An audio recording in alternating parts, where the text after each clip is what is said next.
11 Juli 2022 ketika masih gelap gulita terkait kasusnya matinya Brigadir Yosua, IPW melansir 3 poin. Ya, satu, bahwa perkara yang sedang terjadi adalah penuh dengan kejanggalan. Kedua, IPW meminta dibentuknya tim gabungan pencari fakta. Ketiga, nonaktifkan Sambo. Sebelum semua pihak berbicara, bahkan sebelum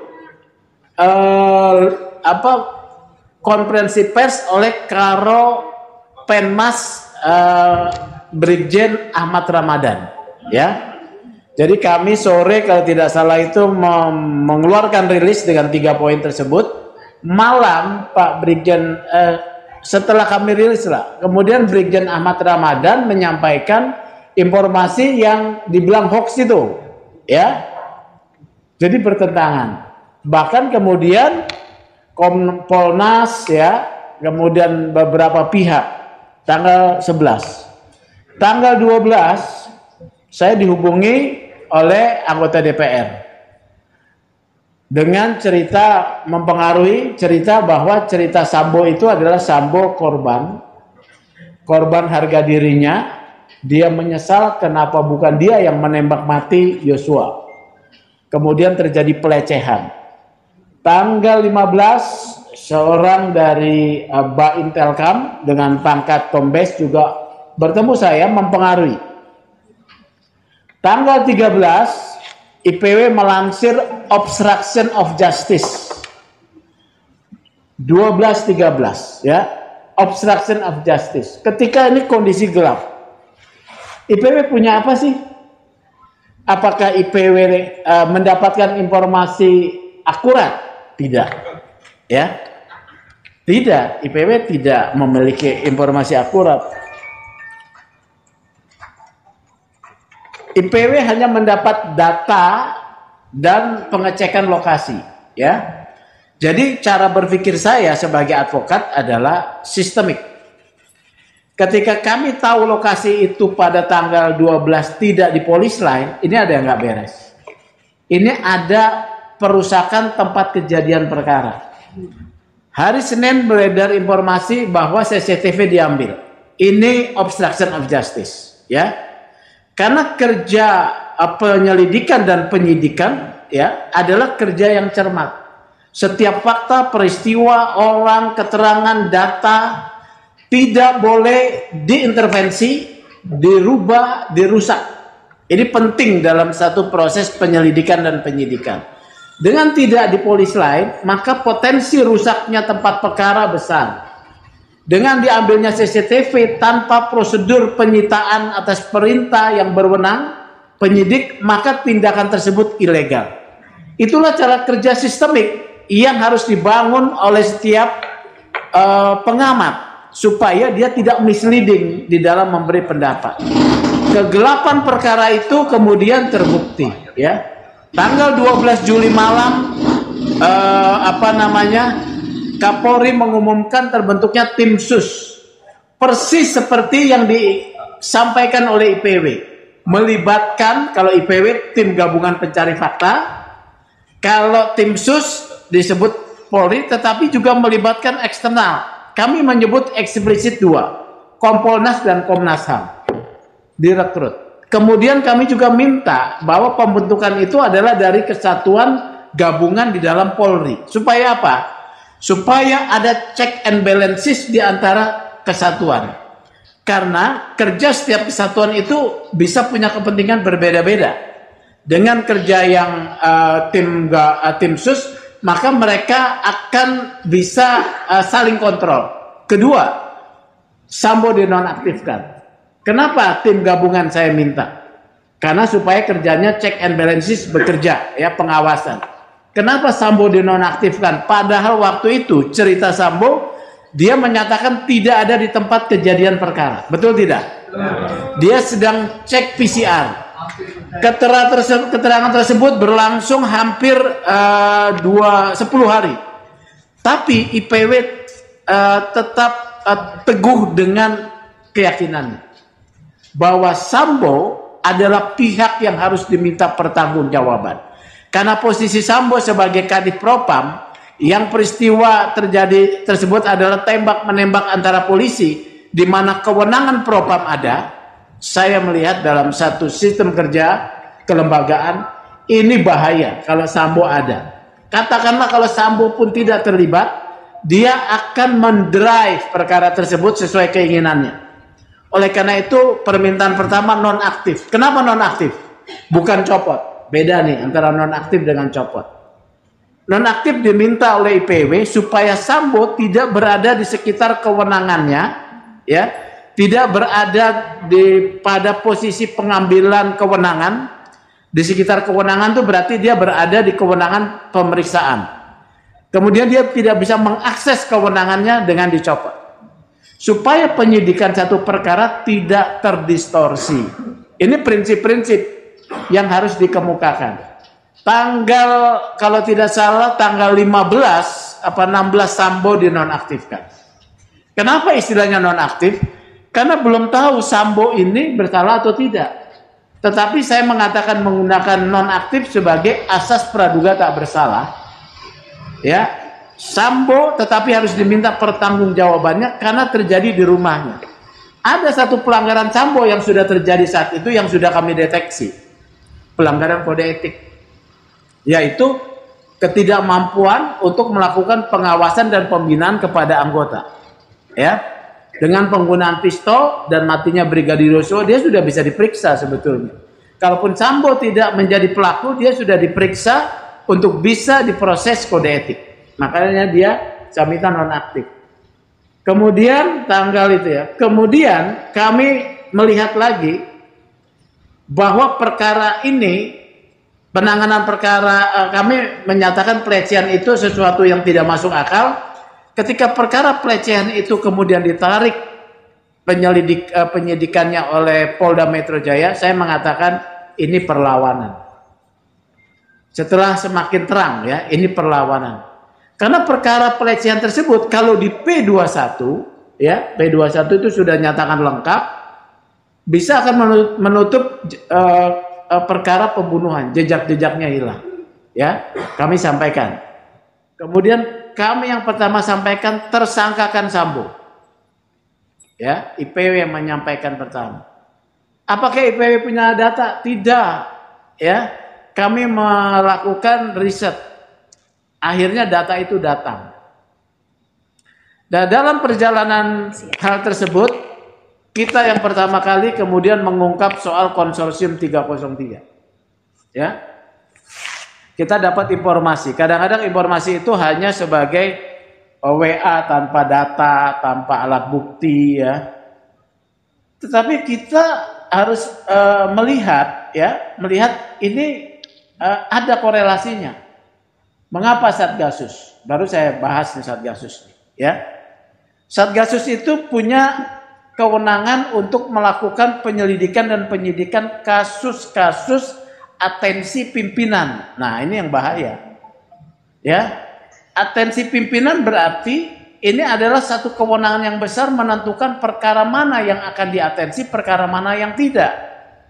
Sementara yang akan diatensi meliputi 5 kewenangan dalam undang-undang yang kami nilai mewah, yaitu tindak pidana korupsi, tindak pidana pencucian uang, tindak pidana narkoba, psikotropika, dan IT. Ini adalah perkara-perkara yang mewah, ya, basah, ya, yang berpotensi disalahgunakan. Oleh karena itu di dalam proses tersebut kami melontarkan ada dugaan perlindungan konsorsium 303. Informasi itu kami dapat, ya. 2 hari kemudian muncullah di semua WA publik soal skema, ya. Kalau bapak-bapak kan cuma dapat skema. Kalau saya dapatnya lebih, datanya segini saya, ya. Kalau kami buatkan termasuk, ya, data ruko-ruko yang digunakan untuk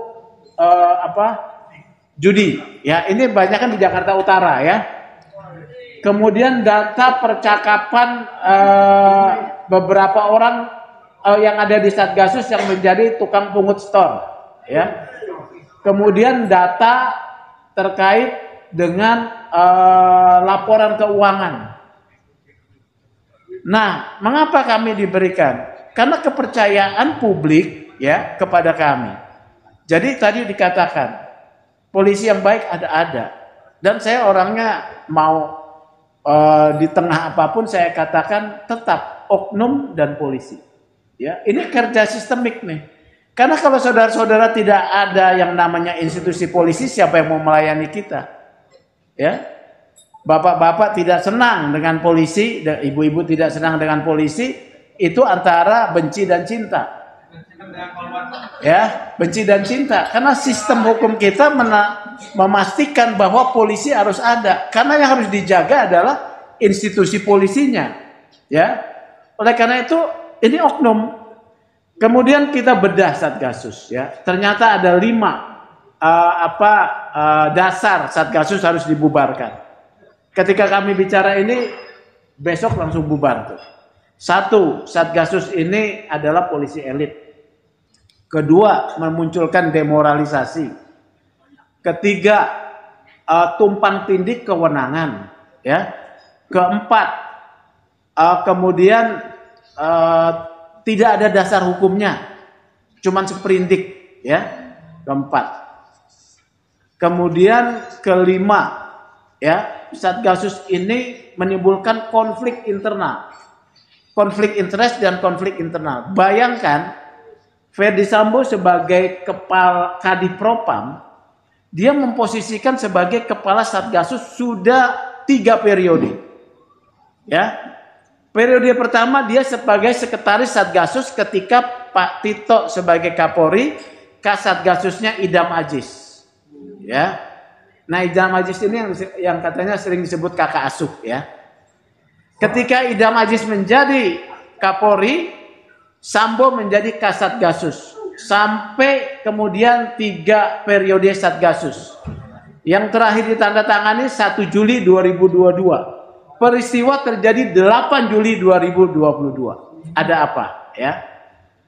Oleh karena itu saya katakan ini konflik interest yang besar. Sebagai Kadipropam yang tugasnya memeriksa dugaan pelanggaran kode etik polisi, dia juga sebagai Kasatgasus. Ini namanya bertentangan sekali. Bagaimana kalau tim Satgasus itu melakukan pelanggaran dalam pelaksanaan tugas? Karena dia yang harus memeriksa, maka semuanya akan ditutup-tutupi. Oleh karena itu IPW mengatakan evaluasi. Ternyata evaluasinya adalah pembubaran. Ya. Jadi Pak Sigit melihat ini kalau tidak dibubarkan problem. Juga Sambo dicopot. Setelah nonaktif dia dicopot. Ya. Nah, dalam proses penanganan perkara ini, apakah perkara ini jelas atau tidak? Bapak-bapak, ibu-ibu berharapnya tidak jelas ya. Termasuk Rahma, Mbak Rahma ya. Oh saya. Ya tadi misalnya. Ini jelas bapak-bapak, ibu-ibu. 3 klaster ya. 3 klaster kita petakan.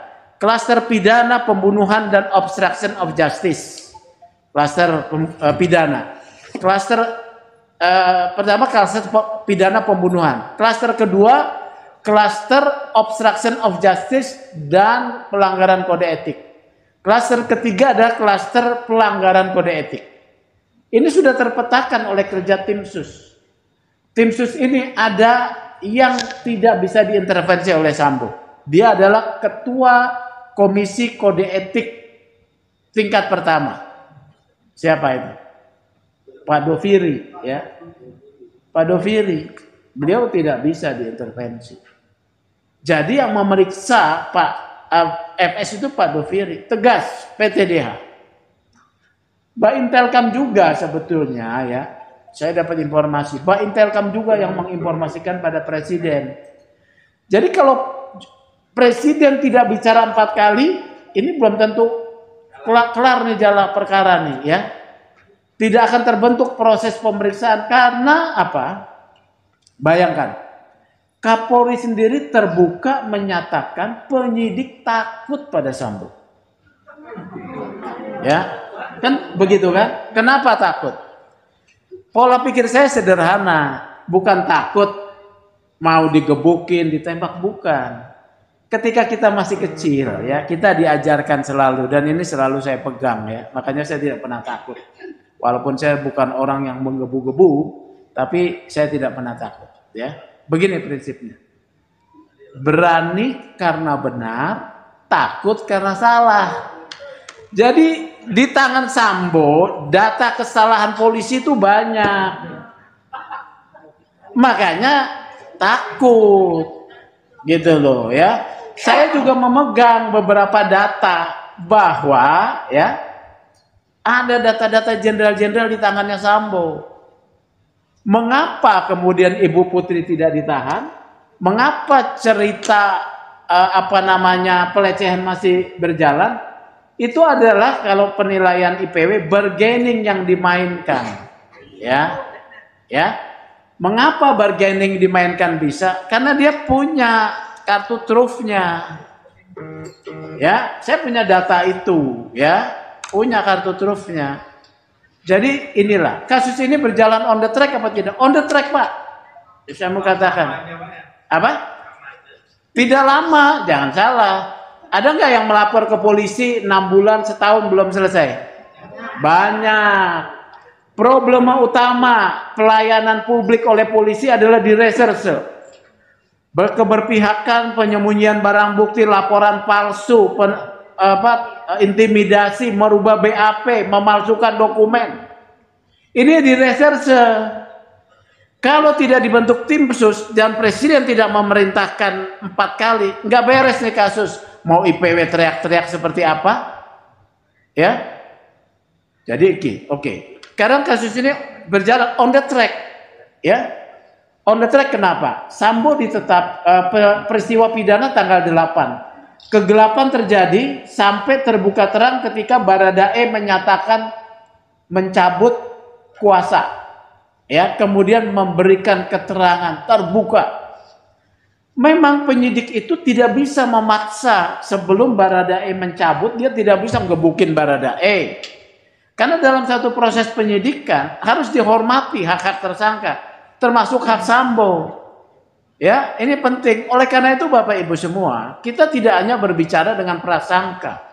Kalau kita mau memperkuat pembelaan dalam kasus-kasus publik yang menarik perhatian publik, kita harus membangun satu civil society yang memiliki kemampuan pengorganisasian advokasi yang kuat. Kita tidak dengan prasangka, kita tidak dengan misleading, nggak bisa dong. Kilometer 50, ya. Itu tidak ada pengorganisasian yang kuat. Ya. Gitu loh. Karena yang dilawan negara, ya, yang tahu akan kita lawan. Oleh karena itu kekuatan kita harus seimbang. Penggunaan asas legalitas, penggunaan proses-proses hukum sebagai pembenaran akan digunakan, ya, tidak dengan cukup dengan narasi, investigasi, ya, kemudian publikasi, kemudian advokasi yang terstruktur, ya. Ini yang saya lihat lemah dalam pengorganisasian. Saya 30 tahun bergerak di soal advokasi, sejak masih kuliah sampai hari ini. Tidak pernah meninggalkan jalan itu. Makanya ketika kita melihat satu fenomena, cara berpikir saya berbeda. Gitu loh. Oke ya.